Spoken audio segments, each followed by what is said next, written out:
Hello everyone, welcome back once again.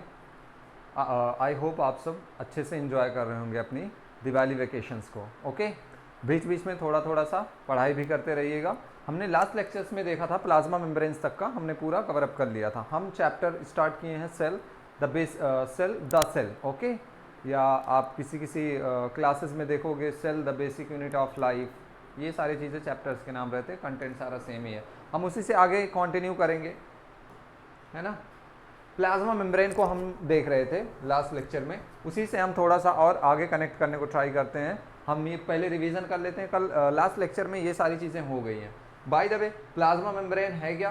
Plasma membrane क्या है? Also called cell membrane. इसको हम क्या कहते हैं? इसको हम सेल मेम्ब्रेन भी बोलते हैं। ओके,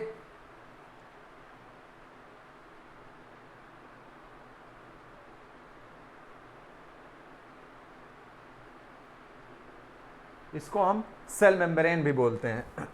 और इसको cell membrane, plasma membrane, unit membrane, ये सारे क्या हैं? इसके नाम हैं। ओके, आप इनमें से कुछ भी बोल सकते हैं, कोई दिक्कत वाली बात नहीं है।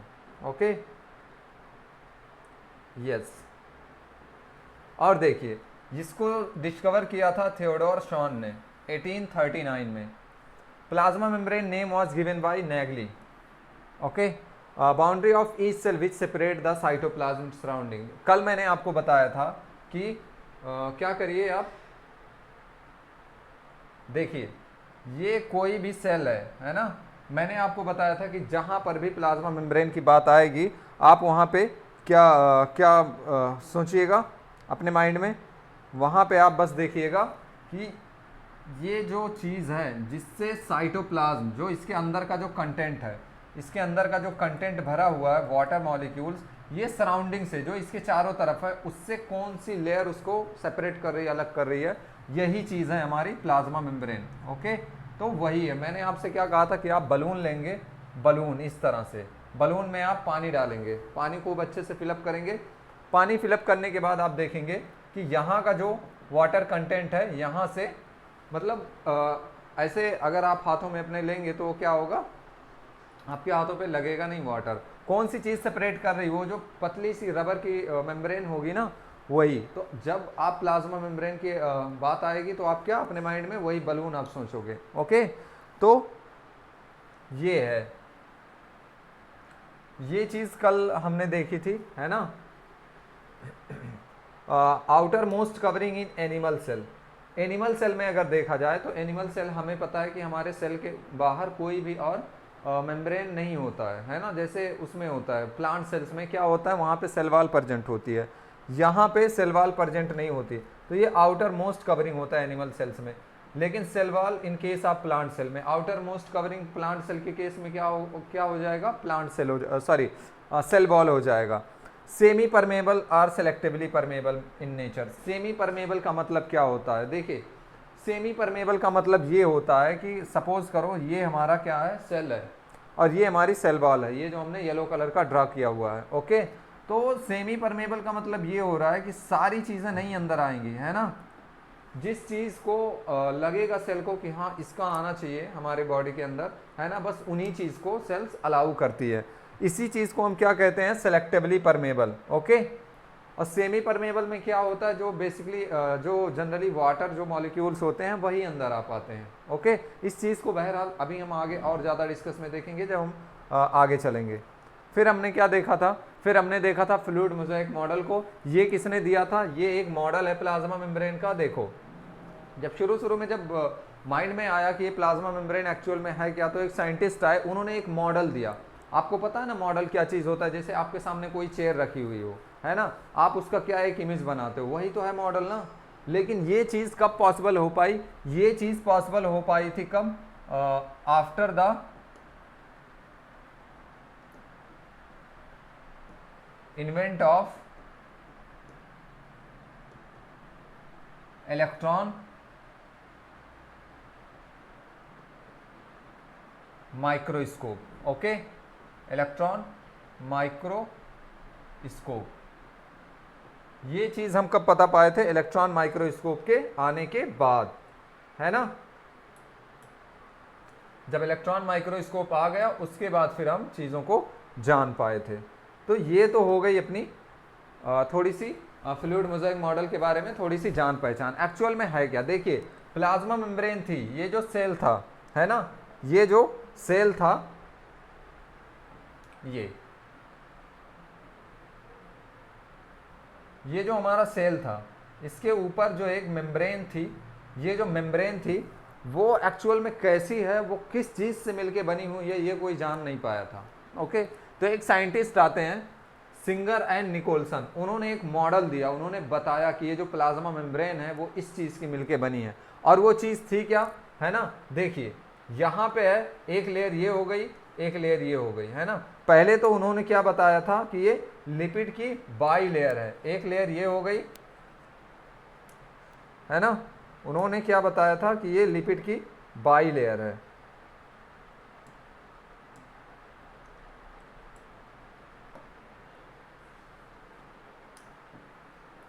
ये देखिए ये लिपिड की बाई लेयर है, एक लेयर ये हो गई, दूसरी लेयर अपनी ये हो गई, और बीच में ऐसा क्या है, देखिए इस तरह से होता है, ये इनका हेड होता है ये, और इस तरह से बाई लेयर होती है। ओके, एक लेयर ये हो गई, एक हेड ये हो गया, दूसरा ये हेड ये हो गया।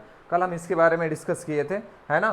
तो ये बेसिकली था क्या, ये बता रहा था ये मॉडल कि हाँ ये लिपिड बाई लेयर होती है ना। लेकिन जनरली इसने क्या कहा था कि लिपिड और प्रोटीन की बनी हुई होती है, लेकिन इसका मतलब ये नहीं होता कि और कुछ नहीं होता, है ना।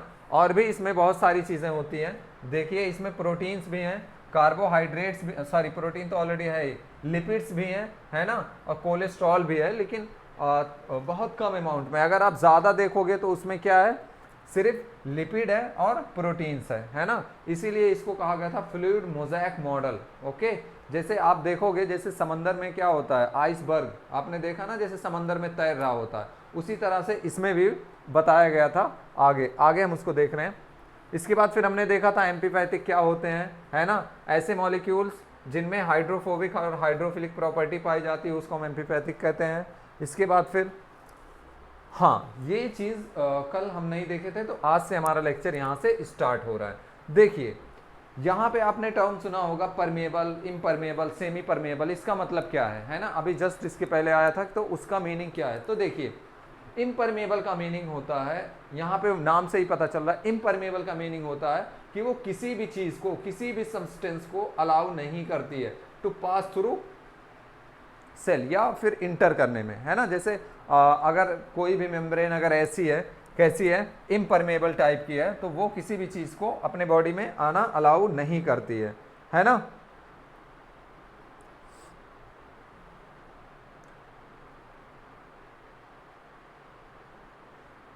चलिए कोई नहीं। और देखिए ये doesn't allow any substance, doesn't allow any substance, doesn't allow any substance pass through, ये किसी भी सब्सटेंस को पास नहीं होने देगी। सपोज करो ये है, और ये जो मेम्ब्रेन जो मैंने बनाई है ये क्या है, इम्परमेबल है, तो ये किसी भी मॉलिक्यूल को अपने से पास नहीं होने देगी, या अंदर अगर इसके कोई मॉलिक्यूल है तो वो भी इससे पास नहीं हो पाएगा। ये चीज़ होती है क्या, हमारी इम्परमेबिलिटी या इम्परमेबल। ओके, और सिलेक्टिवली परमेबल क्या है, देखो नाम से ही पता चल रहा है सिलेक्टिवली परमेबल। जैसे आपके घर पे अगर कोई पार्टी ऑर्गेनाइज हुई है और आपके कई सारे फ्रेंड्स आ रहे हैं, है ना, आपने सोचा कि जो फालतू लोग हैं वो पार्टी में ना आ पाएँ वरना क्राउड हो जाएगा, तो आपने क्या किया कि एक कार्ड बना दिया और वॉचमैन अंकल को बोला कि अंकल जितने लोगों के पास ये कार्ड रहेगा बस उन्हीं को अंदर आने देना आप। अब अगर कोई भी गेस्ट आएगा सबसे पहले वॉचमैन अंकल क्या करेंगे कि अपना कार्ड स्कैन करो, फिर एंट्री होगी। तो उसमें एक्चुअल में होगा क्या, जितने लोगों को आप चाहोगे, जितने लोगों को आपने सेलेक्ट किया हुआ ऑलरेडी कार्ड दे दे कि हाँ इतने लोग आएंगे, बस वही लोग आपकी पार्टी अटेंड कर पाएंगे। ओके, तो यही चीज़ होता, अलाउ स्पेसिफिक, ओनली स्पेसिफिक, यहाँ पे वर्ड देखिए ओनली स्पेसिफिक सब्सटेंस, यहाँ पे सिर्फ कुछ स्पेसिफिक सब्सटेंस को ही अलाउ होता है ना। जैसे सपोज करिए ये है, ओके, और यहाँ पे क्या है, कई सारे मॉलिक्यूल्स हैं, कई सारे मॉलिक्यूल्स हैं, लेकिन आप चाहते हो कि कुछ स्पेसिफिक ही अंदर आए, है ना। तो जैसे मान लीजिए ये सारे कई कलर के हैं, है ना, ये भी हो गया, ये हो गया, और फिर एक ऐसे वाले मॉलिक्यूल हो गए, ये सारे मॉलिक्यूल। तो अब देखो अंदर आएगा कौन, जिसको आपने काट दे के रखा है। तो इस तरह की जहाँ मेम्ब्रेन होती है इसको कहते हैं सेलेक्टिवली परमेबल। अब देखिए परमेबल का मतलब क्या है, यहाँ पे वर्ड है सिलेक्टिवली परमेबल और यहाँ पे वर्ड है परमेबल, दोनों में डिफरेंस है। परमेबल का मतलब अब कोई भी आए कोई भी जाए उससे बिल्कुल मतलब ही नहीं है। अब हमारे गेट पे कोई वॉचमैन है ही नहीं, कोई भी आ रहा है कोई भी जा रहा है, तो ये क्या है, बोथ सॉल्यूट एंड सॉल्वेंट दोनों को अलाउ करता है। ओके, और ये जो हम बात कर रहे हैं ना, ये हम मतलब एक सेल्स के रिस्पेक्ट में बात कर रहे हैं, सेल के रिस्पेक्ट में बात कर रहे हैं ना, जनरली सॉल्यूशन को माइंड में रख के बात कर रहे हैं, यानी सॉल्यूट और सॉल्वेंट को। और तो यहाँ पे जनरली क्या होता है, यहाँ पे ये किसी भी सब्सटेंस को नहीं आने देता, यहाँ पे स्पेसिफिक को आने देगा, और यहाँ पे बोथ सॉल्वेंट और सॉल्वेंट दोनों अलाउ होते हैं। और अगर हम सेमी परमेबल को देखें, सेमी, देखिए सेमी का मतलब होता है हाफ, हाफ कह लो या आप आधा बोल लो, पूरी तरह से नहीं, आधा, है ना, परमेबल। तो ये क्या करता है, ओनली सॉल्वेंट लाइक वाटर।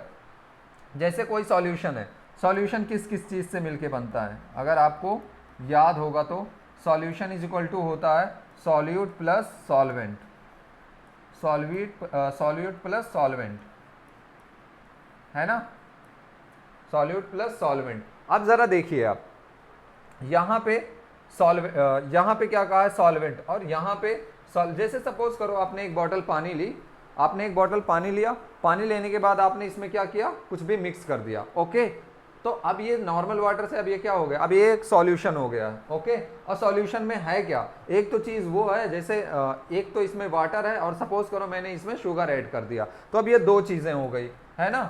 तो देखो जिसमें ये घुला है या जिसमें जाके ये घुलेगा, है ना, जैसे वो क्या होगा, जनरली वो वाटर होगा, तो वो क्या है हमारा सॉल्वेंट, और सॉल्यूट है जो इसमें हम शुगर वगैरह को ऐड करेंगे। ओके, सॉरी, तो ये था हमारा, है ना। एक बार फिर से आप देख लीजिए, इम्परमेबल का मतलब होता है कि किसी भी चीज को वो अलाउ ही नहीं करेगा, not allow any substance okay to pass through. Selectively permeable का मीनिंग ये होता है अलाउ ओनली स्पेसिफिक, जिसको आप चाहोगे स्पेसिफिक लोग ही आ पाएंगे, एकदम वीवीआईपी एंट्री होगी। परमेबल का मीनिंग ये होता है कोई आए कोई जाए फर्क ही नहीं पड़ता, किसी को भी आने दो। सेमी परमेबल का मीनिंग ये है सिर्फ सिलेक्टेड लोगों को अंदर आने दिया जाएगा। ओके, सॉरी, सेमी परमेबल का मीनिंग ये होता है कि सारे लोग नहीं आ सकते। ओके, सेमी मतलब आधा, है ना। तो यहाँ पे जनरली सिर्फ क्या होता है, सॉल्वेंट का ही मूवमेंट होता है, यानी जनरली वाटर का ही, सॉल्वेंट अगर वहाँ पे वाटर है। ओके, इससे आगे हम देखते हैं। अब देखिए हम अभी तक मूवमेंट कह रहे हैं कि ये चीज़ें आ रही, चीज़ें जा रही, बट एक्चुअल में ऐसा हो कैसे रहा है, चीज़ें किसी सेल के अक्रॉस कैसे आ रही हैं, कैसे जा रही हैं, आइए देखते हैं इसको। ये क्या है, how does movement of substance takes place through plasma membrane, across plasma membrane. ये कोई हमारा सेल है और यहाँ पे कोई चीज़ पड़ी हुई है। ओके, यहाँ पे कोई चीज़ पड़ी हुई है और यहाँ पर भी क्या है, कोई चीज़ पड़ी हुई है। अब उसका क्या होना है, ट्रांसपोर्ट होना है, ट्रांसपोर्ट होना है, ये चीज़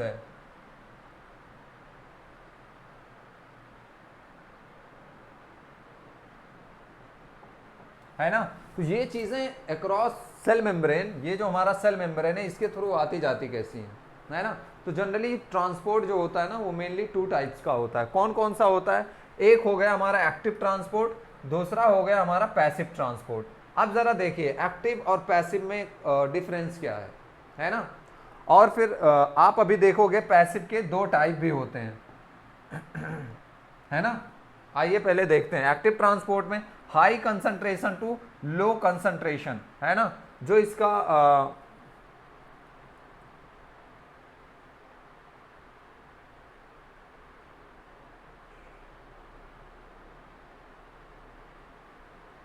ओके हाँ, high concentration to low concentration होता है और यहाँ पे एनर्जी की रिक्वायरमेंट होती है फ्रॉम एटीपी, है ना। जैसे सपोज करो कोई चीज़ है, आप अपने रूफ पे चले जाइए और उसको आप क्या करिए, ऐसे कोई बॉटल या कुछ और लेके आप ऐसे अगर छोड़ोगे तो वो ज़मीन पे एकदम जाएगी, आपको कुछ एनर्जी नहीं लगाना पड़ेगा। लेकिन वहीं अगर आप क्या करोगे, अगर आप वही चीज़ ग्राउंड पे खड़े होके अगर आप एक बॉटल फेंकोगे अपने छत पे तो क्या होगा, आपको एनर्जी देनी पड़ेगी। ओके, तो यहाँ पर भी एनर्जी देनी पड़ती है एटीपी के फॉर्म में। Movement of large molecule generally होता है ना। और यहाँ पे क्या है, low concentration to high concentration, मतलब कि यहाँ पे देखो अगर कोई चीज़ लो अपने कंसंट्रेशन में है, अगर वो अपने हाई कंसंट्रेशन में जा रही है तो इसको हम कहते हैं पैसिव ट्रांसपोर्ट।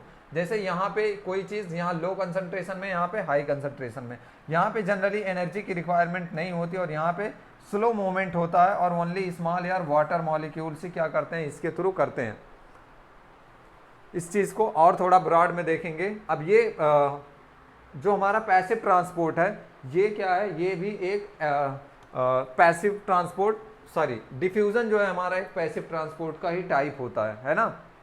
डिफ्यूजन और ऑस्मोसिस, ये दो मेथड्स हैं जिनके थ्रू क्या होता है, ट्रांसपोर्ट होता है। तो ये जो हमारा डिफ्यूजन है, ये एक तरह का पैसिव ट्रांसपोर्ट है। पैसिव ट्रांसपोर्ट से सेंस यहाँ पे क्या होता है, यहाँ पे हमें ज़्यादा एनर्जी नहीं लगानी पड़ती है। ओके, तो ये स्पॉन्टेनियस मोमेंट है, मतलब ऑन स्पॉट होने वाला मोमेंट। कैसा, जैसे देखिए ये क्या है, ये एक गिलास है, गिलास में हमने क्या किया, इंक मिक्स किया। इंक मिक्स करने के बाद आप देखोगे कि वो क्या होगा, वो तुरंत पानी में घुल जाएगा इस तरह से।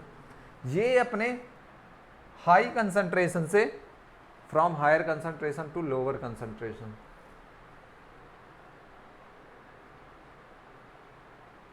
ये आई थिंक क्या है, ये हाई कंसंट्रेशन रहेगा। Okay, high concentration to low concentration, ये यहाँ पे गलत है। और ये low concentration to high concentration इसका होता है, low concentration to high concentration. Okay, ये चीज़ यहाँ पे गलत दी हुई है। और ये होगा from high concentration to low concentration. आपने देखा होगा जब किसी भी चीज़ को, ये बॉटल है, आप अपने रूफ पे लेके खड़े हो जाइए, आप इसको गिराएंगे, कोई एनर्जी आपको नहीं देनी पड़ेगी, है ना। जब कोई चीज़ अपने हायर कंसंट्रेशन से लोअर कंसंट्रेशन की तरफ आई है, तो वहाँ पे हमें किसी एनर्जी की रिक्वायरमेंट नहीं हुई। अब यही बॉटल आप लेके ग्राउंड पे जाइए और ग्राउंड से फिर आप अपने छत पे फेंकने को ट्राई करिए, क्या होगा, आपको एनर्जी देनी पड़ेगी।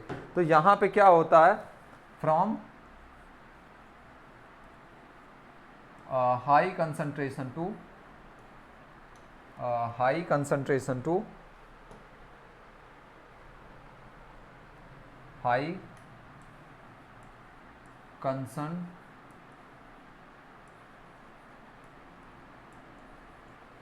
To low concentration. ओके, ये होता है। यहाँ पे कोई एनर्जी हमें नहीं देनी पड़ती, लेकिन ये क्या होता है, ये एक स्लो मोमेंट होता है और यहाँ पे सिर्फ वाटर मॉलिक्यूल जनरली या फिर छोटे मॉलिक्यूल जो होते हैं उनका ट्रांसपोर्ट होता है। एक्टिव ट्रांसपोर्ट क्या होता है, यहाँ पे कोई भी चीज़ low concentration to high concentration जा रही है। अब ज़रा आप सोचो, वहीं आप ग्राउंड पे बॉटल लेके खड़े हो और आपको ये बॉटल क्या करना है, फेंकना है ना, 2 मंजिले पे फेंकना है, जो बिल्डिंग है आपके घर के सामने उसी पे फेंकना है। ओके, तो आपको एनर्जी तो लगानी पड़ेगी ना। तो यहाँ पे क्या होता है, from lower concentration to higher concentration, यहाँ पे एनर्जी की रिक्वायरमेंट होती है। ओके, एटीपी की फॉर्म में। और ये एक रैपिड मूवमेंट होता है, मूवमेंट ऑफ लार्ज मॉलिक्यूल, तो जिससे हमें लार्ज मॉलिक्यूल का अगर ट्रांसपोर्ट करना है अक्रॉस सेल। अब ये लार्ज मॉलिक्यूल, स्मॉल मॉलिक्यूल क्या है, आप आगे देखोगे। तो ये फिर हम देख रहे थे, डिफ्यूजन एक तरह का पैसिव ट्रांसपोर्ट होता है। ये है क्या, तो देखिए मैंने क्या कहा, from higher concentration to lower concentration. अभी जब हमने इंक मिक्स किया तो यहाँ पे इसकी कंसंट्रेशन ज़्यादा थी इंक की। कुछ देर के बाद ये क्या हुआ, यहाँ पे देखिए अभी इंक के मॉलिक्यूल नहीं है, तो इसका मतलब यहाँ पे तो कुछ है ही नहीं इंक। तो ये अपने जहाँ हमने एक ड्रॉप डाला, ये देखिए ये चीज़ यहाँ पे ज़्यादा है, फिर उसने फैलना शुरू किया। ऐसा नहीं हुआ आप इंक डाल दोगे फिर आप खाना खा के आओगे, दूसरे दिन देखोगे इंक यहाँ पे क्या है, पूरे बॉटल में घुसा पड़ा है, ऐसा नहीं होता है ना। तो ये एक स्पॉन्टेनियस रिएक्शन है, from higher concentration to low concentration. Okay, जैसे ये क्या है, ये सपोज करो कोई मॉलिक्यूल्स हैं, हमने क्या किया है, यहाँ पे हवा में हमने छोड़े हैं, या आप जनरली क्या करते हो, आप परफ्यूम्स लगाते हो ना, आपने देखा होगा जहाँ पे बॉटल होती है परफ्यूम की, है ना, आपने यहाँ पे स्प्रे किया, सपोज करो ऐसे ही हमने एक कोने में खड़े होकर हमने स्प्रे किया। कुछ देर के बाद जो उस साइड में बंदा बैठा हुआ है ना कोने में, उस तक भी क्या आ जाएगी, स्मेल आ जाएगी। तो जैसे ये हमारा एक रूम है, ये हमारा एक रूम है, अगर मॉलिक्यूल्स यहाँ पर हैं, है ना, कुछ देर के बाद क्या होगा, तो यहाँ पे मॉलिक्यूल ज़्यादा हैं। ऑब्वियसली बात है कि हमारे पास बॉटल है और बॉटल में ही परफ्यूम है, तो जहाँ पे हमने स्प्रे किया वहाँ पे सबसे ज़्यादा मॉलिक्यूल हुए।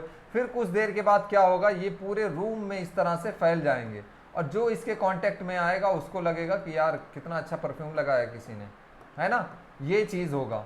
तो इस तरह से क्या होगा, ये पूरे हमारे रूम में फैल जाते हैं, है ना, ऐसा हो जाता है। तो ये पूरे हमारे फैल जाएंगे। तो देखिए यहाँ पे सबसे ज़्यादा थे higher concentration to lower concentration, higher concentration to lower concentration आए हैं। तो ये चीज़ क्या हुई है, यही चीज़ हुई है। जनरली इससे क्या होता है, carbon dioxide oxygen can move through membrane by diffusion. Okay, तो आप ये चीज़ याद रखने वाले हो। Diffusion play an important role in gaseous exchange, गैसों का जब एक्सचेंज करना होता है। जैसे सपोज करो अभी हमारे इन्वायरमेंट में ऑक्सीजन ज़्यादा है या फिर एयर ज़्यादा है, ऑक्सीजन तो खैर उसमें 21% ही है ना, या 22% जो भी है। तो देखिए क्या है कि हमारे इन्वायरमेंट में हमारी बॉडी के कंपैरिजन में ज़्यादा है, एयर है। ओके, तो जब हम उसको क्या करते हैं, इनहेल करते हैं, तो वो फिर हमारे लंग्स में जाता है किसके थ्रू, जो गैसियस एक्सचेंज होता है वो होता है किसके थ्रू, डिफ्यूजन के थ्रू, है ना। यानी उस साइड में चीज़ ज़्यादा है और हमारे बॉडी में कम है। अब ज़रा देखो CO2 कैसे निकलता है, जब सेल होती है, जब सेल में रिएक्शन हो रहा होता है तो यहाँ पे CO2 बहुत सारी निकली होती हैं, लेकिन उसके सामने यानी हमारी बॉडी में जहाँ पे ऑक्सीजन वगैरह का एक्सचेंज हो रहा होता, तो इस साइड में CO2 की कंसंट्रेशन ज़्यादा होती है, यहाँ पे CO2 की कंसंट्रेशन कम होती है। तो अपने ये हायर कंसंट्रेशन से लोअर कंसंट्रेशन की तरफ आता है, यही चीज़ होती है डिफ्यूजन। ओके, ये एक हाँ, ये एक क्या है, स्पॉन्टेनियस रिएक्शन है। आपने इंक डाला, इंक तुरंत डाइजेस्ट होना या घुलना शुरू हो गया, कुछ देर के बाद आप क्या देखोगे, पूरे आपके उसमें इंक ही इंक नजर आएंगे, है ना। तो ऐसा है। ऑस्मोसिस, ये क्या है, ऑस्मोसिस और डिफ्यूजन में देखिए डिफरेंस कुछ नहीं है, बस एक सिंगल सा डिफरेंस है, और वो क्या है ना, moment of solvent or water molecule from higher concentration to lower concentration. वहां पर भी आपने देखा फ्रॉम हायर कंसंट्रेशन टू, यहां पे कोई चीज है तो ये अपने हायर कंसंट्रेशन से लो कंसंट्रेशन की तरफ आएगी, है ना, अपने हायर कंसंट्रेशन से लो कंसंट्रेशन की तरफ आएगी। यही क्या था, डिफ्यूजन था। अब ये यहाँ पे आ गया, यहाँ पे आ गया, यहाँ पे आ गया, यहाँ पे आ गया, यहाँ पे आ गया, है ना, देखिए यहाँ पे आ गया। ये चीज़ क्या है, कोई चीज़ अपने हायर कंसंट्रेशन से लो कंसंट्रेशन की तरफ आ रही है। अभी इसका अमाउंट यहाँ पे ज़्यादा है, यहाँ पे कम होने लगा, है ना। यहाँ पे देखिए अब इतने में बहुत कम हो गया। तो ये चीज़ है हायर कंसंट्रेशन से लो कंसंट्रेशन का मीनिंग। लेकिन क्या है यहाँ पे, through a selectively permeable membrane, selectively permeable, जो चीज़ों को सिलेक्ट करके भेजेगी, आपको जाना है, आपको नहीं जाना, आपको जाना है, आपको नहीं जाना है, वो एक बैरियर बनेगा, है ना। तो यहाँ पर भी वही सेम चीज़ है, बस फर्क क्या है कि यहाँ पे एक मेम्ब्रेन होनी चाहिए, और वो मेम्ब्रेन कैसी होनी चाहिए, सिलेक्टिवली परमेबल होनी चाहिए। और आपको भी पता है कि हमारी प्लाज्मा मेम्ब्रेन सिलेक्टिवली परमेबल होती है। तो अगर कोई चीज़ है सेल के अक्रॉस जाना है तो उसको प्लाज्मा मेम्ब्रेन से होके जाना पड़ेगा। ओके, यानी कि कोई चीज़ है अगर यहाँ पे कंसंट्रेशन ज़्यादा है, हायर कंसंट्रेशन है यहाँ पे, और उसको सेल के अंदर आना है तो उसको सेल मेम्ब्रेन को क्रॉस करके आना पड़ेगा। तो इस तरह के ट्रांसपोर्ट को हम क्या कहते हैं, ऑस्मोसिस कहते हैं। ऑस्मोसिस और डिफ्यूजन में कुछ खास डिफरेंस नहीं है ना। बस एक डिफरेंस ये है कि इसमें क्या होता है, प्लाज्मा मेम्ब्रेन की एक लेयर होती है जिसको क्रॉस करना पड़ता है। लेकिन इसके लिए कुछ कंडीशंस हैं। कंडीशन क्या है, यहाँ पे मूवमेंट जो होना चाहिए वो सॉल्वेंट का होना चाहिए, सॉल्यूट का मूवमेंट नहीं होना चाहिए, पहली कंडीशन है। सबसे इंपॉर्टेंट चीज यही है। और ये higher concentration to low concentration होना चाहिए, लाइक किसकी तरह, लाइक डिफ्यूजन। तो ठीक है, ये मैटर तो डिफ्यूजन से क्या कर रहा है, ये डिफ्यूजन से मैच कर रहा है। Okay, across selectively permeable membrane like plasma membrane. Okay, तो ये देखिए इसमें क्या है, ये दो कंडीशन है। पहली चीज तो क्या है, यहाँ पे मूवमेंट हमेशा सॉल्वेंट का होगा, वाटर का ही होगा। ओके, सॉल्यूट का नहीं होगा। यहाँ पे आप लिख लीजिए, सॉल्यूट का नहीं होगा मूवमेंट। ओके, सॉल्यूट का नहीं हो सकता है, हमेशा सॉल्वेंट का होगा। पहली कंडीशन, हायर कंसंट्रेशन से लो कंसंट्रेशन जाएगी, ठीक है। यहाँ पे कोई चीज़ हायर कंसंट्रेशन में है तो अपने लो कंसंट्रेशन पे आएगी, तो ठीक है। लेकिन ये इसको इस प्लाज्मा मेम्ब्रेन को क्रॉस करना पड़ेगा, यही तो है ना सिलेक्टिवली परमेबल। तो ये चीज़ है। और ये दो टाइप के होते हैं जनरली, एंडोऑस्मोसिस और एक्सोऑस्मोसिस। देखो ये क्या है, एंडोऑस्मोसिस और एक्सोऑस्मोसिस। देखिए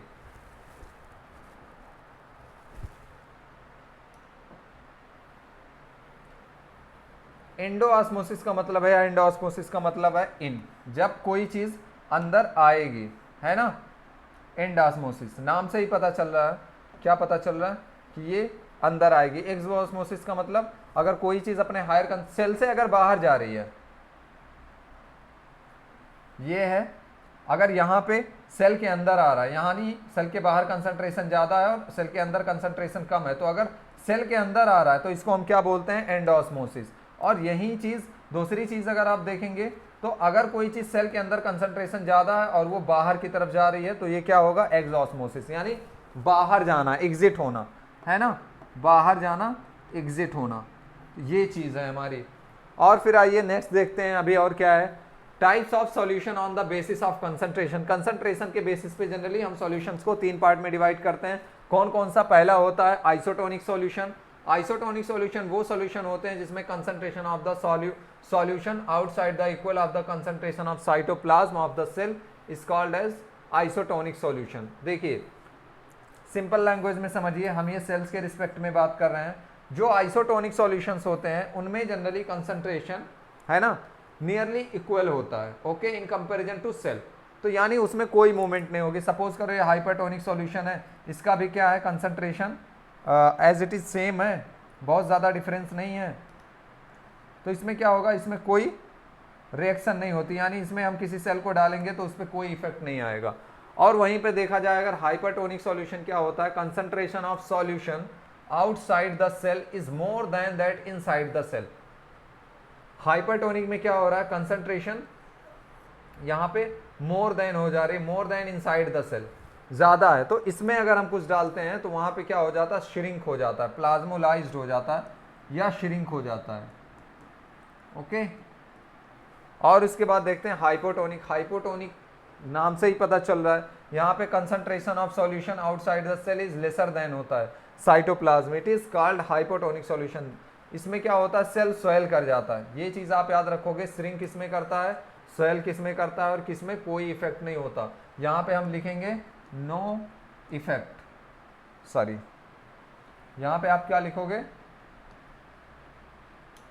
नो इफेक्ट, यहाँ पे कोई इफेक्ट नहीं आता, ओके, यहाँ पे कोई इफेक्ट नहीं आता, यहाँ पे श्रिंक हो जाता है और यहाँ पे स्वेल कर जाता है। हाइपरटोनिक में अगर डालेंगे तो क्या हो जाएगा, श्रिंक कर जाएगा, ओके, और हाइपोटोनिक में क्या होगा, वो स्वेल अप हो जाता है। इसके बाद की क्या चीज़ें हैं, डिफ्यूजन और ऑस्मोसिस में कुछ तो डिफरेंस होता है। पहली चीज़ तो क्या होता है, ये किसी भी मीडियम में हो जाएगी, चाहे वो सॉलिड हो, लिक्विड हो या गैस हो, है ना। किसी भी मीडियम का मतलब क्या हो गया, ये सॉलिड में, लिक्विड में और गैसियस में, किसी भी स्टेज में ये हो सकती है, ओके। डिफ्यूजन मॉलिक्यूल्स में बी सॉलिड, लिक्विड या गैस, ओके, ठीक है। और यहाँ पे क्या है, सिर्फ ये लिक्विड मीडियम में होता है ऑस्मोसिस, है ना। Moment of solvent molecules only, solvent molecules जो है बस उसी का मूवमेंट होता है, और सॉल्वेंट क्या होता है, वहाँ पे जनरली वाटर होता है, ओके, ये चीज़ आप याद रखोगे। इसमें सेमी परमेबल की रिक्वायरमेंट नहीं होती है, यहाँ पे सेमी परमेबल मेम्ब्रेन तो कंडीशन है भाई, जब तक नहीं रहेगा तब तक हम उसको ऑस्मोसिस बोल ही नहीं सकते हैं, है ना। ये चीज़ अगर कोई अपने हायर कंसंट्रेशन से, ये देखिए, ये चीज़ कोई अपने हायर कंसंट्रेशन यहाँ पे ज़्यादा है, सपोज करो इसने मूव होके यहाँ पे आया, ये क्या है, ये तो सिंपली डिफ्यूजन है ना। लेकिन सोचो अगर कोई चीज़ यहाँ पे अपने हायर कंसंट्रेशन में है, वो लो कंसंट्रेशन में आ रही है, बीच में एक सेमी परमेबल मेम्ब्रेन है जैसे कि प्लाज्मा मेम्ब्रेन, तो हम इसको क्या बोलेंगे कि अब ये क्या हुआ है, ऑस्मोसिस हुई है ना, वरना हम ऑस्मोसिस नहीं बोलते उसको। अब हम यहाँ पे न्यूक्लियस को स्टार्ट कर रहे हैं कि न्यूक्लियस है क्या, ओके। अब हम यहाँ पे सेल ऑर्गेनेल्स जनरली स्टार्ट कर रहे हैं, तो देखिए न्यूक्लियस क्या है, director of the cell, brain of the cell, headquarter of the cell, या जितनी तारीफ की जाए इसकी कम है। क्यों, क्योंकि यही है जिसके हाथ में पूरी सेल की स्टीयरिंग है ना। ये जब चाहे बॉडी का गियर चेंज कर सकता है, जब चाहे इंसान को कुछ भी कर सकता है ना। तो इसका कंट्रोल बहुत ज़्यादा ज़रूरी होता है कि ये अच्छी मजबूत पकड़ बना के रखे। In eukaryotic well defined nucleus present, while in prokaryote well defined is absent. अब देखो ये वेल डिफाइंड क्या है, कल मैंने आपको बताया था सपोज करो ये कोई एक सेल है, ओके। यहाँ पे कई सारे क्या हैं, अंदर बहुत सारे स्ट्रक्चर्स होते हैं, ये है, ये है, ये है, ये है, और यहीं बीच में न्यूक्लियस है। कुछ पता ही नहीं चल रहा है ना, कुछ पता ही नहीं चल रहा है। कोई आके पूछा कि भाई न्यूक्लियस कौन है, वो बोलेंगे कि वहीं बीच में जाओ, वहीं पे होगा न्यूक्लियस, है ना। तो ऐसा नहीं है यहाँ पे। अब देखो, जैसे आपके स्कूल में क्या होता है, आपके क्लासरूम सेपरेट है, 6 का अलग है, 5th का अलग है, 7th का अलग है। सोचो सारे बच्चों को ग्राउंड पे ला के बिठा दें और उनमें से किसी एक टीचर को भेज दें कि जाओ आप सारे बच्चों को पढ़ाओ। 6th वाले अलग से आवाज़ करेंगे, 5th के अलग से करेंगे, 7th के अलग से करेंगे। वहाँ पे कोई कंपार्टमेंट्स नहीं बने हुए हैं, तो जिससे हमें चीज़ें पहचानने में थोड़ी परेशानी होती है ना।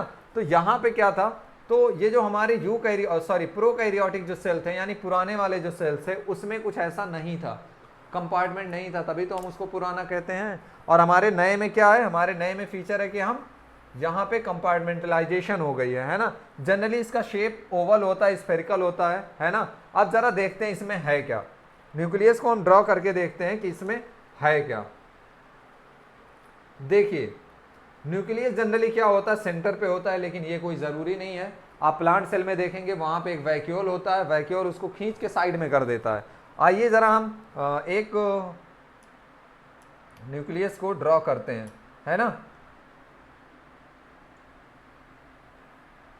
ये सपोज करो सेल हो गया, है ना, सेल हो गया। इसमें हम न्यूक्लियस को ड्रॉ करेंगे।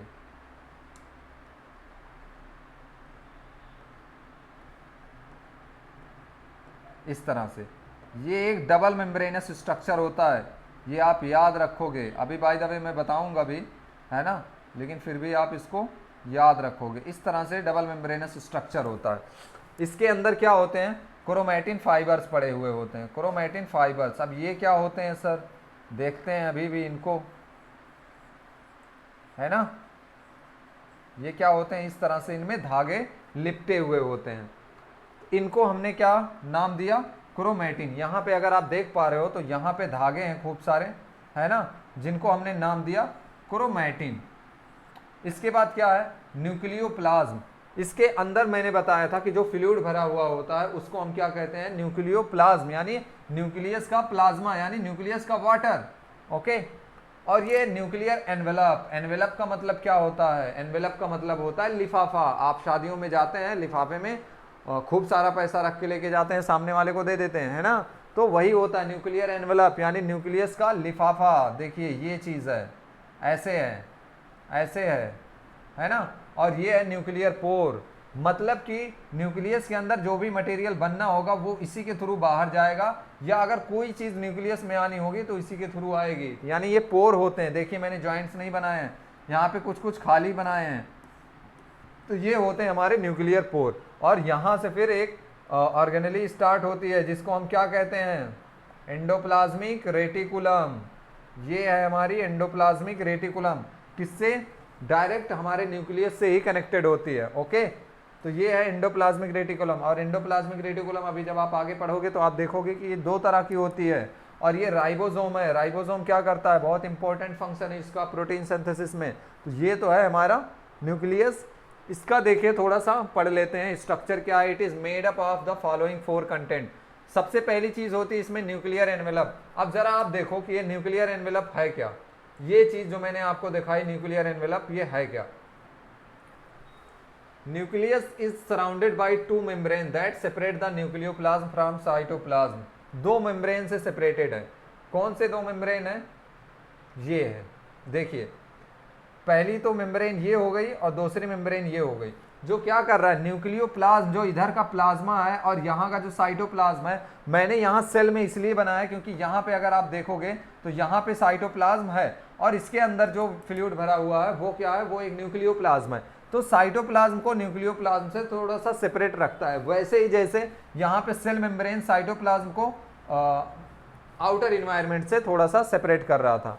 और क्या है, nucleoplasm from cytoplasm, the nuclear membrane has minute pores, these are called nucleopore. इसमें माइन्यूट पोर्स होते हैं, अगर आप देखोगे, है ना, अगर आपको दिख रहा होगा तो यहाँ पे माइन्यूट पोर्स हैं। ये देखिए एक पोर ये हो गया, है ना, एक पोर ये हो गया, एक पोर ये हो गया, ये भी है, ये भी है, ये भी है, ये भी है, ये भी है। मतलब पोर का मतलब हो गया छेद, है ना, कि यहाँ पे कोई चीज़ आने जाने के लिए रास्ता है। न्यूक्लियस से कोई चीज़ बाहर जाना है तो इसी के थ्रू जाएगा, न्यूक्लियस में कोई चीज़ आनी है तो इसी के थ्रू आएगा। तो ये क्या है, ये एक रास्ता है बाहर आने जाने का। ये हो गया हमारा न्यूक्लियर पोर। ओके, अब हम आगे देखते हैं क्या कह रहा है। Nucleoplasm, the part of protoplasm history nuclear is called nucleoplasm. Okay, तो ये जनरली क्या है, जो न्यूक्लियस के अंदर जो कंटेंट भरा हुआ हम उसको न्यूक्लियोप्लाज्म कहते हैं। It contains chromatin, threads and nucleolus. Nucleus discovered by Fontana, है ना। ये किसने डिस्कवर किया था, ये आप नाम याद रखोगे, बहुत इंपॉर्टेंट है। Usually one nucleus is present in each nucleus but sometime more than one nuclei are present. It is a storehouse of RNA। देखिए मतलब जनरली होता क्या है, जनरली होता क्या है कि एक सेल में एक ही न्यूक्लियस पाया जाता है, लेकिन कभी कभी कुछ सेल्स जो अमीर होते हैं, है ना, जिनको ज़्यादा ज़रूरत होती है न्यूक्लियस की, तो उनमें एक से ज़्यादा न्यूक्लियस भी पाए जाते हैं, है ना। जैसे उसका एग्जांपल है पैरामीशियम, है ना, जो चप्पल की तरह होता है, उसमें देखोगे एक छोटा न्यूक्लियस होता है, एक बड़ा न्यूक्लियस होता है। तो यहाँ पे क्या कहा गया, क्रोमैटिन। देखिए क्रोमैटिन क्या है, आपको पता है कि न्यूक्लियस में क्या होता है, जेनेटिक मटेरियल होता है। तो देखो थोड़ा सा देख लेते हैं इसको। सपोज करो ये क्या है, ये डीएनए है, डीएनए जिसमें हमारी पूरी जेनेटिक इंफॉर्मेशन क्या होती है, सेव होती है। ओके, तो यहाँ पे क्या होते हैं, जीन्स होते हैं। सपोज करो ये जीन है, जीन क्या है, जीन जिसमें हमारी जेनेटिक इंफॉर्मेशन है कि हमारी आंखों का कलर क्या होगा, हमारे बालों का कलर क्या होगा, और क्या होगा, कैसे क्या होगा, तो इसको हम क्या बोलते हैं, जीन बोलते हैं, जिसमें पूरी जेनेटिक इंफॉर्मेशन है। और ये सब किस पे, डीएनए पे लगे हुए होते हैं। तो अब अगर हम डीएनए को देखेंगे तो आपने देखा होगा कि जो क्रोमोसोम होता है उसकी इमेज कुछ ऐसी हमको दिखाई जाती है ना। लेकिन जनरली जब ये बहुत ज़्यादा कॉम्पैक्ट हो जाता है ना, तब ये होता है। ये डीएनए है, इसकी लेंथ 2.2 मीटर होती है ना, 2.2 मीटर होती है। अब देखिए दूसरी चीज़, जब इसको हम थोड़ा सा, जब ये डीएनए का टुकड़ा है, जब ये थोड़ा सा उलझने लगता है ना, देखिए उलझ रहा है इस तरह से, अगर आप देख पा रहे होंगे तो ये उलझ रहा है, तो इसी को हम क्रोमैटिन कहते हैं। यानी क्रोमैटिन क्या है, it is a condensed form of DNA.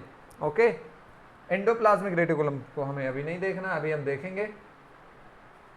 Chromatin network, a darkly stained network of long fine thread called chromatin thread.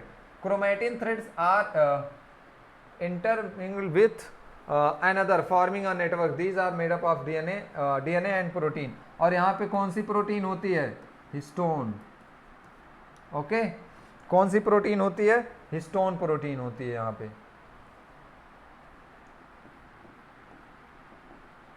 Histone protein. Okay, ये प्रोटीन करती क्या है, देखिए मैंने आपको अभी दिखाया कि ये जो डीएनए होता है कुछ क्रोमोसोम होता है, कुछ इस तरह का होता है। अब आप देखोगे कि एक स्ट्रेन ये है, दूसरा स्ट्रेन ये है। जैसे कुछ गर्ल्स का जो हेयर होता है ना, आपने देखा होगा वो पीछे चोटी करती हैं, है ना, तो वो क्या है, उसमें अगर आप यहाँ पे अगर रबर नहीं लगाओगे तो क्या होगा, अगर आप कोई भी स्पोर्ट एक्टिविटी कर रहे हो तो बाल खुल जाएंगे, है ना, और आपको गेम खेलने में प्रॉब्लम होगी। तो ऐसे केसेस में क्या होता है, यहाँ पे जो हिस्टोन प्रोटीन होता है ना, इसको बाइंड करके रखता है, ये चीज़ें खुल नहीं पाती है, तो ये काम होता है ना। और डीएनए तो ऑब्वियस सी बात है कि होता है। इट परफॉर्म फॉलोइंग फंक्शंस, इसके फंक्शन क्या क्या है, it controls all the metabolic activities of the cell. देखिए हमारे सेल में बहुत सारी रिएक्शंस होती हैं हमेशा हमेशा हमको जिंदा रखने के लिए, तो वो सारी क्या है, मेटाबॉलिक रिएक्शंस हैं जो हमारे क्या करता है, कंट्रोल करता है। It bring about growth of the cell, directing synthesise of structural protein. और यहाँ पे क्या होता है, प्रोटीन सिंथेसिस होता है ना, और इंफॉर्मेशन उसके बारे में होती है। It regulate cell cycle, it takes part in formation of ribosome, it contain genetic information इसमें होती है, and concern with the transmissions of heredity and trade. देखिए हेरिडिटी का मतलब क्या है, हमारे पेरेंट्स से हम में कैरेक्टर्स आए हैं, ये क्या है, ये एक प्रोसेस है, एक ट्रांसमिशन है, इसी को हम हेरिडिटी कहते हैं। From one generation to another, ये सारी इंफॉर्मेशन क्रोमोसोम्स में होती है, और क्रोमोसोम किस में होता है, न्यूक्लियस में होता है, और न्यूक्लियस किस में होता है, सेल में होता है। ओके, अब हम देखते हैं साइटोप्लाज्म क्या है। देखिए cytoplasm was discovered bye Kolliker in 1862। Cytoplasm को किसने डिस्कवर किया था, कोलिकर ने डिस्कवर किया था। Okay, it is the site of both biosynthesis and catabolic pathway. देखिए कैटाबोलिज्म और एनाबोलिज्म ये क्या है, ये मेटाबॉलिज्म के दो चीजें हैं। अगर आपको नहीं मालूम तो देख लीजिए मेटाबॉलिज्म, मेटाबॉलिज्म है क्या एक्चुअली।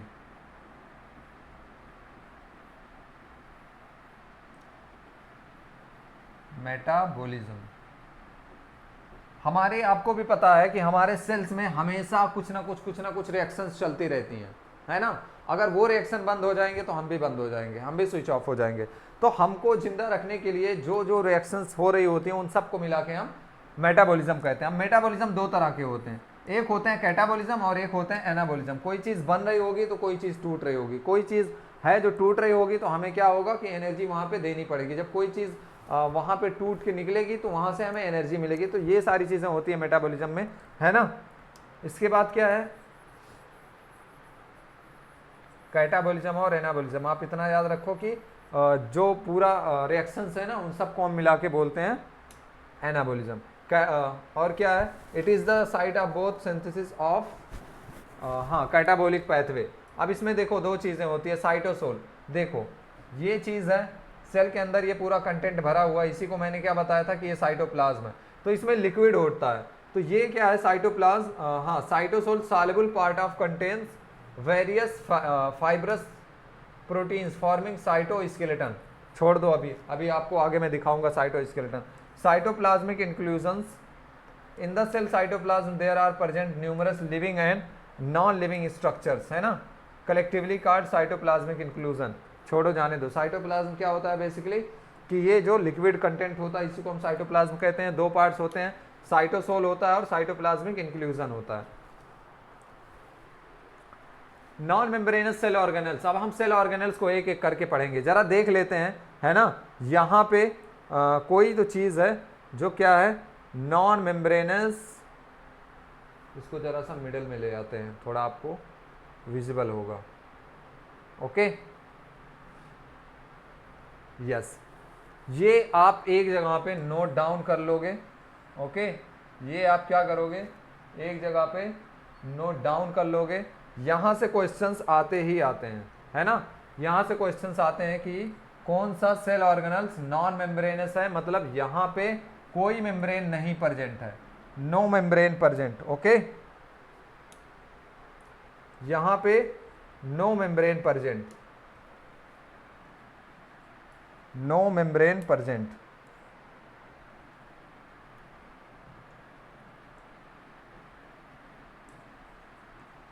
नो मेम्ब्रेन प्रेजेंट, यानी कि यहाँ पे कोई भी मेम्ब्रेन नहीं होती है। ओके और उसके एग्जाम्पल्स कौन कौन से हैं, तीन एग्जाम्पल्स हैं, याद रखोगे आप। ओके उसके बाद फिर सिंगल मेम्ब्रेन ऑर्गेनल्स हैं, सिंगल मेम्ब्रेन ऑर्गेनल जिन पे सिर्फ एक सिंगल मेम्ब्रेन होती है। इसके बाद फिर आते हैं एग्जाम्पल डबल मेम्ब्रेन के। ओके डबल मेम्ब्रेनस स्ट्रक्चर में माइटोकॉन्ड्रिया हो गया, प्लास्टिड हो गया, और अभी मैंने आपको न्यूक्लियस दिखाया है। न्यूक्लियस के ऊपर क्या था, इस तरह से दो मेम्ब्रेन थी, है ना। दोनों मेम्ब्रेन आपस में आके जुड़ जा रही थी, है ना। तो जिससे क्या हो रहा था, न्यूक्लियर पोर बन रहा था। तो ये चीज़ है। ओके तो ये आप एज इट इज़ ऐसे वीडियो को पॉज करो और आप क्या करो, इसको नोट करो एकदम क्लीन मैनर में, है ना। ये चीज़ है, आपको जनरली यहाँ से एक क्वेश्चंस मिल जाएगा कि होता क्या है। अब आइए जरा हम देखते हैं इंडोप्लाज्मिक इंडोमेम्ब्रेन सिस्टम ये है क्या। एंडोमेम्ब्रेन सिस्टम, देखिए नाम से ही पता चल रहा है सिस्टम। सिस्टम तो आप लोग जानते ही होंगे ना, हाँ सिस्टम हिला देते हो कभी कभी, यस हाँ। तो एक्चुअल में ये सिस्टम है क्या, देखिए जैसे हमारा डाइजेस्टिव सिस्टम है, हमारा डाइजेस्टिव सिस्टम है, एक्चुअल में ये करता क्या है। डाइजेस्टिव सिस्टम में कोई एक चीज़ नहीं होती, सिस्टम में बहुत सारी चीज़ें मिलके एक साथ काम करती हैं, तब जाके हम उसको क्या कहते हैं, सिस्टम कहते हैं, है ना। तो उसी तरह से यहाँ पर एंडोमेम्ब्रेन सिस्टम है, इसका मतलब ये भी कोई एक स्पेसिफिक फंक्शन परफॉर्म कर रहे होंगे इतने सारे लोग मिलके। तो इसमें एंडोमेम्ब्रेन सिस्टम में क्या क्या चीज़ें आती है, endoplasmic reticulum, Golgi body, lysosome, vacuoles, है ना। ये चार चीज़ें इसमें आती हैं। अब जरा हम इनको एक एक करके पढ़ेंगे। एंडोप्लाज्मिक रेटिकुलम है क्या, देखिए नाम से ही पता चल रहा है एंडो प्लाज्मिक, एंडो का मतलब हो गया इनसाइड, प्लाज्मिक का मतलब हो गया प्लाज्मा यानी वाटर में। ओके, रेटिकुलम, रेटिकुलम का मतलब क्या होता है, जाल। एंडो नाम से अगर आप देखोगे, एंडो मतलब इनसाइड, रेटिना कुछ नहीं है, इनसाइड। एंडोप्लाज्मिक, प्लाज्मा का मतलब मैंने बताया आपको वाटर, और आपको पता है कि वाटर जनरली सेल्स में कहाँ पे है, साइटोप्लाज्म, जिसको हम वाटर कहते हैं। मतलब मैं समझाने के लिए बता रहा हूं आपको। प्लाज्मिक का मतलब हो गया प्लाज्मा या वाटर, है ना। रेटिकुलम, रेटिकुलम का मतलब होता है जाल, रेटिकुलम, रेटिकुलम का मतलब होता है नेटवर्क या जाल, आप समझ लो, ऐसे आप याद रखो, जाल, है ना। ये जाल है क्या, देखो कितने सारे आपको जाल दिख रहे हैं, है ना, कितने सारे आपको जाल दिख रहे हैं इस तरह से, कितने सारे आपको जाल दिख रहे हैं इस तरह से।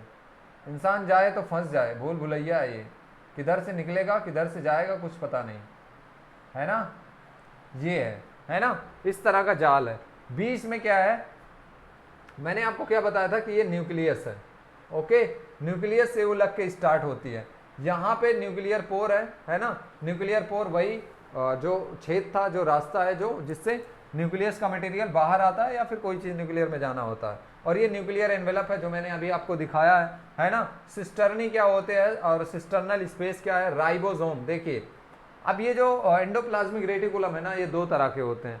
एक अगर आप देख पा रहे होगे तो यहाँ पे कुछ कुछ डॉट्स रखे हुए हैं, ये दिख रहा है आपको। ओके, चलिए कोई बात नहीं, ये ऐसे कुछ डॉट रखे हुए हैं, तो आप ऐसे ही समझो कि जैसे स्मूथ सरफेस पे कोई चीज़ ला के हम रख दें, कोई पत्थर ला के रख दें, तो अब वो हमको रफ दिखने लगेगा ना। तो जो एंडोप्लाज्मिक रेटिकुलम पे जो राइबोसोम्स लगे हुए होते हैं, तो ऐसे एंडोप्लाज्मिक रेटिकुलम को हम रफ एंडोप्लाज्मिक रेटिकुलम बोलने लगते हैं। और जिसपे कोई डॉट नहीं है यानी राइबोसोम जिसपे प्रेजेंट नहीं है, हम उसको स्मूथ एंडोप्लाज्मिक रेटिकुलम बोलने लगते हैं।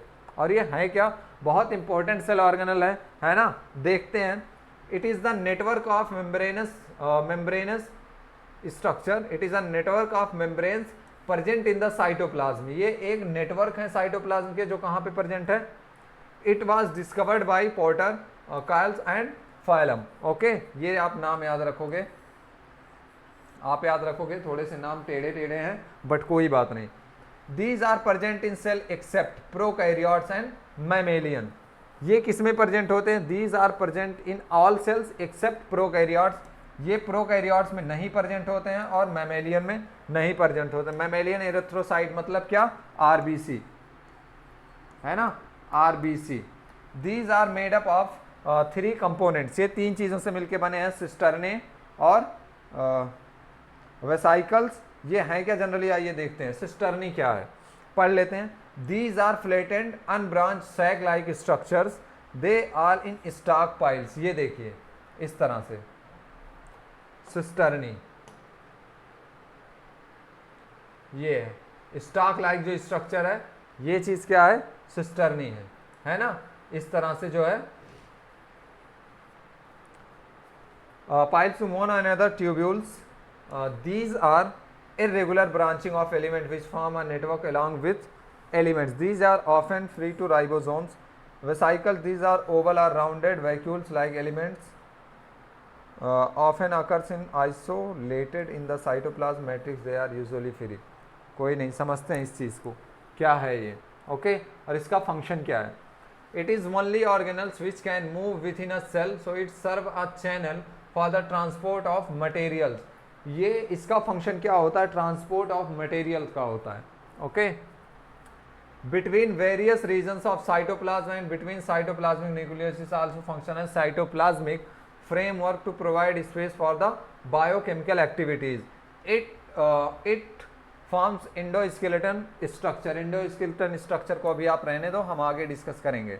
It help in synthesize of fats, steroid and cholesterol. ये किस किस चीज़ में हेल्प करता है, फैट, स्टेरॉइड्स और कोलेस्ट्रॉल की सिंथेसिस में हेल्प करता है। It form a secretary proteins. Okay, SER smooth endoplasmic reticulum play a crucial role in detoxification of drug and poisonous by product. Okay, ये डिटॉक्सिफिकेशन करता है। डिटॉक्सिफिकेशन का मतलब क्या होता है, सफाई करना, है ना। तो स्मूथ एंडोप्लाज्मिक रेटिकुलम आप ये याद रखोगे डिटॉक्सिफिकेशन ऑफ ड्रग में हेल्प करता है। इससे आगे हम दूसरी चीज अगर देखेंगे तो दूसरा हमारा सेल ऑर्गेनल्स है गोल्जी ऑपरेटस, है ना, जो कुछ इस तरह का है, ऐसे अगर आप देख पा रहे हो तो कुछ इस तरह का है ना। क्या है ये? Golgi apparatus consist of a system membrane bound vesicles arrange in parallel to each other. देखिए ये वेसाइकल्स हैं कुछ इस तरह के हैं, जिनको हम क्या कहते हैं, गोल्जी ऑपरेटस, है ना। तो कुछ इस तरह के हैं। Stacks called cisternae along with some large and spherical vacuole. It was discovered by Camillo Golgi. Camillo Golgi ने इसको डिस्कवर किया था, तो नाम रख दिया अपने नाम पे क्या बोलते हैं, गोल्जी ऑपरेटर। ये एब्सेंट होते हैं प्रोकैरियोट्स में, mammalian RBC and sheep sales, in plant known as dictyosome. Plant में इसी को हम क्या कहते हैं, डिक्टियोसोम कहते हैं। इसका फंक्शन क्या है?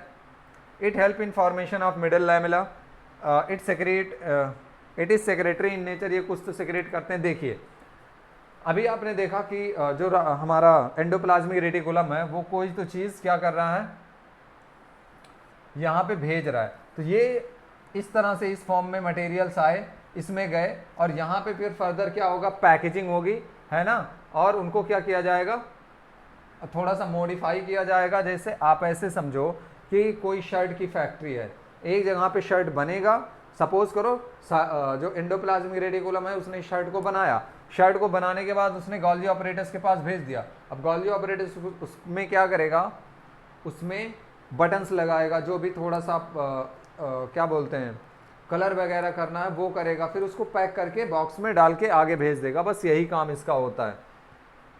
Lipids and protein synthesise in endoplasmic reticulum. आपने देखा, अभी मैंने बताया था एंडोप्लाज्मिक रेटिकुलम में क्या क्या फॉर्मेशन हो रहा था, लिपिड और प्रोटीन्स का। ओके, लिपिड एंड प्रोटीन जो सिंथेसाइज हो रहा are packed in Golgi complex. ये क्या होते हैं, गोल्जी कॉम्प्लेक्स में पैकिंग इनकी होती है। Okay, they provide side for assembly of new membrane materials involve in the formation of lysosome. In some cases complex are made up of simple sugar in it. कभी कभी simple sugar बनते हैं, छोड़ो ये सारी चीज़ें जाने दो। आप बस इतना याद रखो, जो मटेरियल्स एंडोप्लाज्मिक रेटिकुलम ने बनाया है उसी से उसको इसमें भेजेगा, फिर इसमें फर्दर प्रोसेस होगी, उसकी पैकेजिंग होगी, और उसको क्या किया जाएगा, पैक किया जाएगा। ओके, पैक करने के बाद फिर ये रेडी है ना, फिर इसको बॉडी से बाहर निकाल दिया जाएगा, फिर ये जहाँ पे इसको जाना है अपने टारगेट लोकेशन पे जाएंगे। इसके बाद हम नेक्स्ट देखते हैं लाइसोसोम क्या है। डिस्कवरी क्रिश्चियन डी ड्यू ने की थी, है ना। हाँ, जिसका मतलब क्या होता है, लाइजो का मतलब होता है डाइजेस्टिव, सोम का मतलब होता है बॉडी। ये क्या है, ये एक टाइनी सैक लाइक ग्रेन्यूल्स हैं जो क्या करते हैं, एंजाइम्स जिसमें होते हैं इंट्रासेलुलर डाइजेशन। इंट्रासेलुलर का मतलब होता है सेल्स के अंदर जो भी डाइजेशन होती है वो ये सारी चीजें परफॉर्म कर जाते थे। आकर in animal cells and a few plant cell. ये एनिमल सेल्स में एज इट इज पाए जाते हैं और कुछ प्लांट सेल्स में भी पाए जाते हैं। They do not have a definite shape और साइज। अब आप ये नहीं कह सकते कि इनकी जो शेप है या साइज है वो एक डेफिनेट होती है, डेफिनेट नहीं होती है generally. They contain hydrolysing. Hydrolyse का मतलब क्या होता है, डाइजेस्टिव, जो चीज़ों को डाइजेस्ट कर दे। ओके, हाइड्रोलाइज कर दे, है ना, कॉल्ड एसिड हाइड्रोलेज।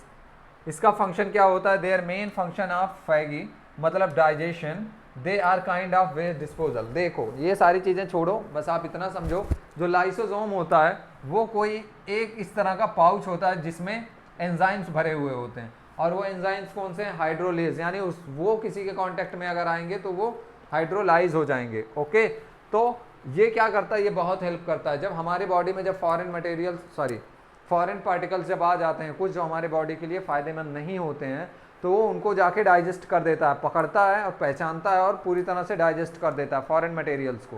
तो ये एक तरह से बहुत हेल्प करता है, इसमें डाइजेस्टिव मटेरियल्स होते हैं। During distribution in cellular metabolism in case of damage lysosome burst and their enzymes released into cytoplasm and they digest their own cells, so they also called as suicidal bag। देखिए suicidal bag हम इसको क्यों कहते हैं, ये कोई cell है ना, ये बुढ़ा हो चुका है, अब लग रहा है कि ये इसकी यार ज़रूरत नहीं है, क्योंकि हमारे सेल्स में क्या होता है, पूरा कंट्रोल न्यूक्लियस के पास होता है और जो सेल्स होते हैं अपना काम अच्छे से परफॉर्म कर रहे होते हैं। तो अगर लगता है कि कोई चीज़ वहाँ पे कोई सेल बुढ़ा हो गया तो इसमें ये जाता है, अपना मेम्ब्रेन फाड़ता है और ये क्या करता है, वहाँ पे ब्लास्ट होता है और इस सेल को ख़त्म कर देता है। हमारी बॉडी में डेली पता नहीं कितनी सेल्स बनती हैं और बिगड़ती है। सोचो अगर ये पुरानी सेल्स अगर ख़त्म ही ना हो, लाइसोसोम इनको डाइजेस्ट ही ना करे तो क्या होगा। जो पुरानी चीज़ें हो जाती हैं ना तो उसमें क्या होता है, वो अपना फंक्शन उतने अच्छे से परफॉर्म नहीं करती। जैसे आपने देखा होगा कैंसर सेल्स का अगर कैंसर सेल्स ये हैं क्या एक्चुअल में, ये कुछ नहीं है, ये एक्चुअल में वो है जिससे जो न्यूक्लियस है ना अपना क्या करता है, कंट्रोल खो देता है। अब इसको जितनी ग्रोथ करनी है ये अपनी मर्जी से ग्रोथ करते हैं, है ना। तो irregular growth of the sales is called cancer, जिसका कंट्रोल अब न्यूक्लियस के पास ना होके ऑटोमेटिक ऐसे हो गया है और वो बढ़ती जाती हैं और इस तरह से क्या होता है, प्रॉब्लम हो जाती है ना। तो ये था आज का हमारा लेक्चर, है ना। इसमें हमने एंडो मेम्ब्रेन सिस्टम को कवर अप किया है। कल के लेक्चर में हमने पूरा प्लाज्मा मेम्ब्रेन को कवर किया था। इसके बाद भी अगर कोई चीज़ें जो आपको लग रहा है कि अभी तक का अगर कुछ डाउट है तो आप प्लीज़ हमें कमेंट सेक्शन में बता सकते हैं। हम आके पहले आपका डाउट कंप्लीट करेंगे, उसके बाद फिर हम आगे का लेक्चर कंटिन्यू करेंगे। Okay, thank you very much. आप सब इसी तरह से पढ़ते रहिए और मुस्कुराते रहिए और अच्छे से दिवाली सेलिब्रेट करिए। मेरी तरफ से आप सभी को a very happy Diwali. Good bye, bye bye.